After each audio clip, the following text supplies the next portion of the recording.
Over the past 2 weeks, I have made over 8,000 euros dropshipping fashion products in Europe. And in this video, I want to walk you guys through the process of how I found the product, how I tested it, how I've started mini scaling that product, and pretty much just a few lessons I've learned that you can take with you on your journey, and that can hopefully help you to not only do the same thing, but do way more, right? So we all know in the dropshipping world, 8,000 euros, $8,000 is not crazy amounts of money. But it's cool for me to see that I found a brand new product, never really sold many fashion products before, kind of found something and was like, you know what, this can actually work. I'm gonna actually start scaling this up. But before I do that, let me just kind of document how I found the product. And like I said, what lessons I learned so that you guys can take that and also learn from it, right? So before I jump into it, let me actually share my screen with you. I'm looking down at my laptop right here. Cool, so as you can see guys, while I was doing some product research in terms of finding fashion products, something I came across were these fleece tights or fleece leggings. Now, this is a product that booms every single year. If you've been involved with dropshipping over the past couple of years,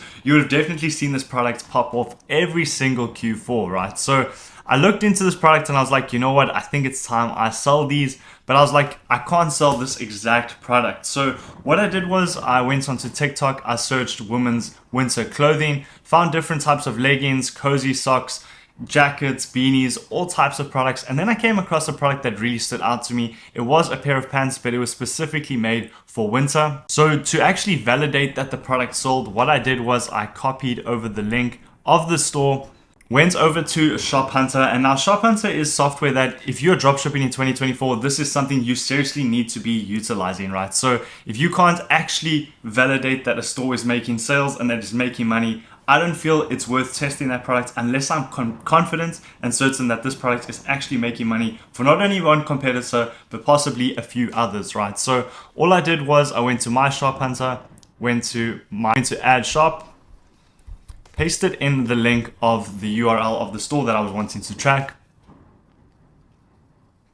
And as you can see, here it pulls up all the data, right? So we can see that this store, that these products are absolutely crushing right now. As you can see, the store's made over $235,000 in the past 30 days, which is absolutely insane. Their average order value isn't even that high, it's at $26. They've made over 8,000 orders and they're scaling up here to, as you can see, almost some 12K days, which is pretty cool.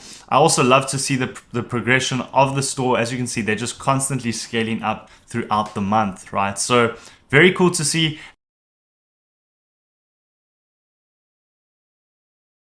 And that's pretty much how I came across the product that I wanted to sell. So I was looking for products that always pop off over Q4. I know fashion is absolutely going crazy right now in the dropshipping world. I personally know people who are selling products in the fashion niche and are crushing it. So I was like, I need to make this work for myself. So once I found the product and validated it, it was time to make the store.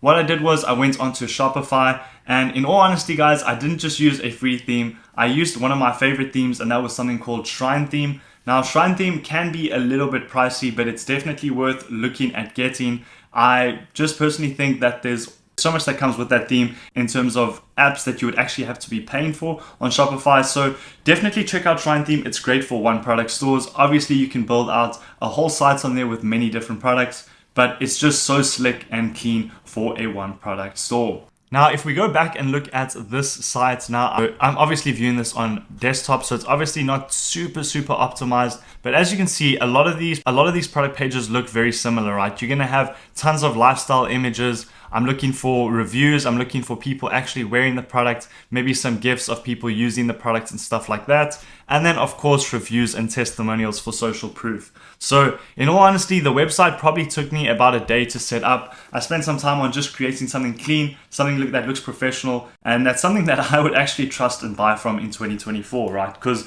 that's a big thing. People need to trust a store before they actually buy from it. So once I'd found the product, the winning idea, and found something similar to what was already popping off, as I mentioned, from there, I created a clean looking online store, something very simple through Shrine Theme, and I just copied what the competitors were doing, obviously adding my own twist, my own flavor, and kind of just improving on where I felt I could. Once I had those two things in place, I was pretty much ready to launch, right? And for this, I was very excited because the product that I was selling had tons of different content on TikTok, Facebook ads library, and various different platforms. So what I did was I found all the best clips of that product online, kind of mashed them up into CapCut, edited them up as best as I could, and then launched on Facebook. Now for my Facebook launch, it's very, very simple. All I took was a $50 CBO campaign, meaning I spent $50 on the whole campaign on first day. And on that campaign, all I did was put all the different creatives underneath it that I'd found. I found around 3 to 4 creatives to actually launch with. Now, as you can see, day one, I launched at a $50 CBO. I think I actually bumped the budget up on day one to $100 just to kind of see where things were at, because some of the creatives were getting sales. And as you can see, we ended off day one with 369 euros in sales and a 5.4% conversion rate. So when I saw this, I immediately knew, boys, it is go time, right? So over the next couple of days, in all honesty, that first week, I actually struggled with my profit margins. I was still trying to test out offers. As you can see, I made over 4,000 euros that first week.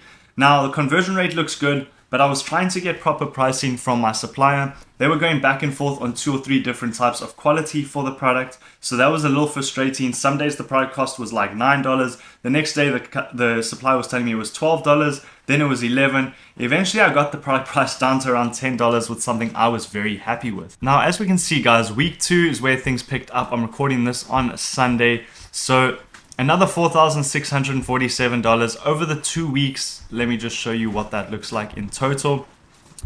Just under $9,000, right? So the second week's profit margins bumped up a lot because I, number one, increased the product price by around $5 to $10 on my actual Shopify store. And I got the product price down from my supplier because they saw some more volume coming through. These 2 changes, in all honesty, bumped up the profit to around 20 to 25%.